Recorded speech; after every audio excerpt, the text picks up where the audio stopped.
religiões foram criadas pelo homem e não por Deus.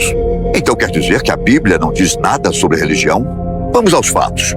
Apesar da Bíblia e da religião estarem fortemente associadas, é preciso deixar claro que, embora pensemos na Bíblia como um tratado religioso, a ideia de religião não aparece no Antigo Testamento. Além disso, no Novo Testamento, a religião é citada de forma direta em apenas 3 ocasiões. A primeira ocasião é de Paulo, que cita a palavra religião quando ele apresenta sua defesa perante o rei Agripa.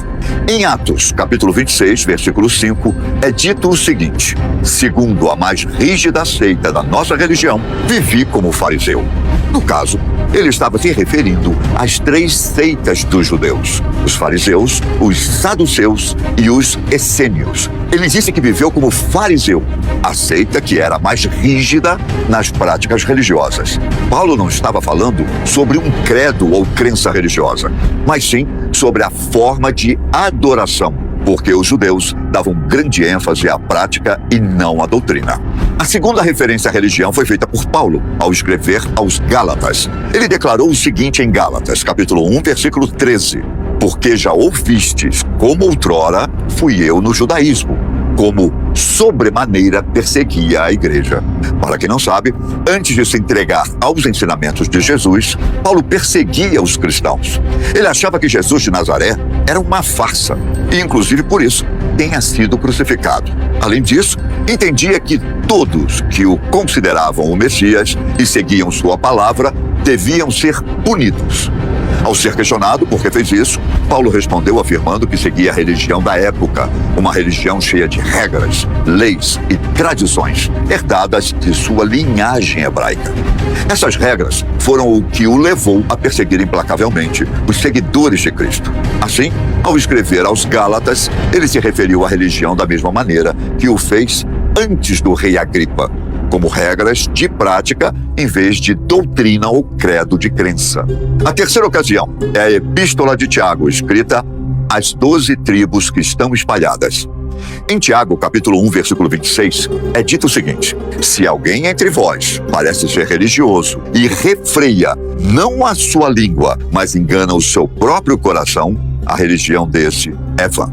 Tiago parece estar se referindo à religião da mesma maneira usada por Paulo, como sendo ritualístico ou cerimonial. Em seguida, Tiago define muito claramente o que ele diz ser uma religião pura, distinta das formas de adoração ritualística, conforme descrito por Paulo.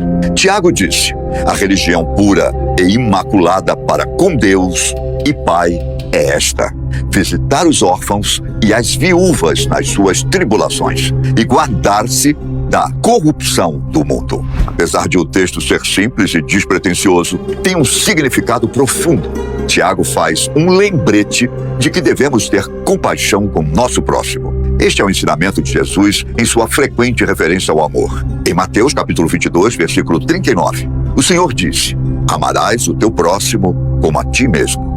E é exatamente isso que Tiago estava expressando: amor e devoção a Deus, por meio dos serviços prestados ao próximo, usando como exemplos os órfãos e as viúvas. Então quer dizer que, em momento algum, a Bíblia diz que as pessoas têm que ter uma religião? De fato, não existe uma passagem que diz de forma clara que as pessoas devem frequentar a igreja para estar em contato com Deus. Porém, elas devem seguir os ensinamentos do Senhor. De forma mais clara, podemos dizer que a Bíblia é uma religião. Quem aceita Jesus como seu Salvador se torna parte dessa religião e um dos seguidores de Jesus. Além disso, Jesus nunca falou de templos, nem de conventos, e muito menos organizou uma religião que leva o seu nome. O certo é que Cristo afirmava que a adoração a Deus não está associada a um lugar determinado. Tendo um templo ou não, o importante de verdade é a honradez, a honestidade, a bondade, a luta contra o sofrimento, o amor ao próximo e o empenho por humanizar este mundo e a vida.